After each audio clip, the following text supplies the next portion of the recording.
Good morning SCTV students. I am Daljit, your Hindi teacher. Welcome to Hindi class.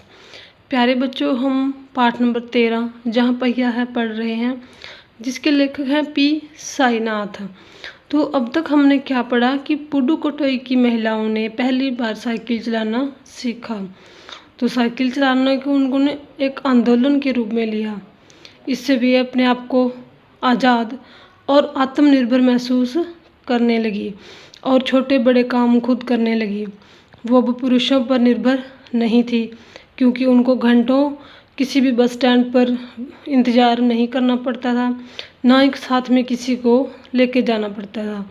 वो अब पूरी तरह से आत्मनिर्भर बन गई थी। तो चलिए हम पाठ का भाग नंबर 4 रीड करेंगे आज।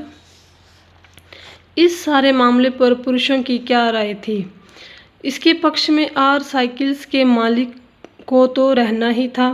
इस अकेले डीलर के यहाँ लेडीज साइकिल की बिक्री में साल भर के अंदर काफ़ी वृद्धि हुई। माना जा सकता है कि इस आंकड़े को 2 कारणों से कम करके आंका गया। पहली बात तो यह है कि ढेर सारी महिलाओं ने जो लेडीज साइकिल का इंतज़ार नहीं कर सकती थी, जेंट्स साइकिलें खरीदने लगी। जो महिलाएं लेडीज साइकिल का इंतज़ार नहीं कर सकती थी, उनको साइकिल चलाने के लिए उन्होंने अपने जेंट्स साइकिलें ही खरीद ली। दूसरे, उस डीलर ने बड़ी सतर्कता के साथ यह जानकारी मुझे दी थी। उसे लगा कि मैं बिक्री कर विभाग का कोई आदमी हूँ।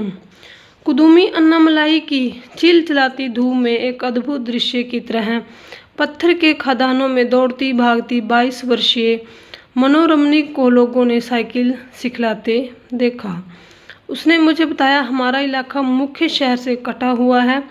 यहाँ जो साइकिल चलाना जानते हैं उनकी गतिशीलता बढ़ जाती है। साइकिल चलाने के बहुत निश्चित आर्थिक निहितार्थ थे, यानी कि इसमें आर्थिक वृद्धि हुई। जब उन्होंने साइकिल चलाना सीखा, इससे आय में वृद्धि हुई। यहाँ की कुछ महिलाएं अगल बगल के गांव में कृषि संबंधी अथवा अन्य उत्पाद बेच आती हैं। साइकिल की वजह से बसों के इंतजार में व्यय होने वाला उनका समय बच जाता है। खराब परिवहन व्यवस्था वाले स्थानों के लिए तो यह बहुत महत्वपूर्ण है। दूसरे, इससे इन्हें इतना समय मिल जाता है कि वे अपने सामान बेचने पर ज़्यादा ध्यान केंद्रित कर पाती हैं।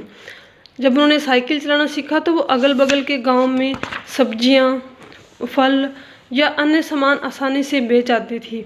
तो उनके समय के अंदर काफ़ी वृद्धि हुई, उनका कम समय खर्च होता था। तीसरे, इससे और अधिक इलाकों में जा पाती। जहां वो 1-2 गांव में जाती थी तो साइकिल की मदद से वो ज़्यादा दूर तक जा सकती थी। अंतिम बात यह है कि अगर आप चाहें तो इससे आराम करने का काफ़ी समय मिल सकता है। अगर वो जल्दी साइकिल पे जा सकती थी, सामान बेच आती थी, तो उनके लिए काफ़ी समय बच जाता था, जिसमें वो आराम कर सकती थी, अपने परिवार का भी ध्यान रख सकती थी। तो जिन छोटे उत्पादों को बसों का इंतज़ार करना पड़ता था, बस स्टॉप तक पहुंचने के लिए पिता, भाई, पति या बेटों पर निर्भर रहना पड़ता था। वे अपना सामान बेचने के लिए कुछ गिने चुने गांव तक ही जा पाती, कुछ को पैदल ही चलना पड़ता। जिनके पास साइकिलें नहीं हैं वे अब भी पैदल ही जाती हैं। फिर उन्हें बच्चों की देखभाल के लिए, पीने का पानी लाने जैसे घरेलू कामों के लिए भी जल्दी भागकर पहुंचना पड़ता था। तो डियर स्टूडेंट, साइकिल ने उनकी बहुत मदद की सामान बेचने में, घर पहुंचने में। तो उनको इससे काफ़ी आर्थिक मदद मिली। उनका समय बच जाता था, जिसमें वो आराम कर सकती थी और अपने परिवार का ध्यान भी रख सकती थी। तो प्यारे बच्चों, आपने पाठ को अच्छे से रीड करना है। Thank you. Have a nice day.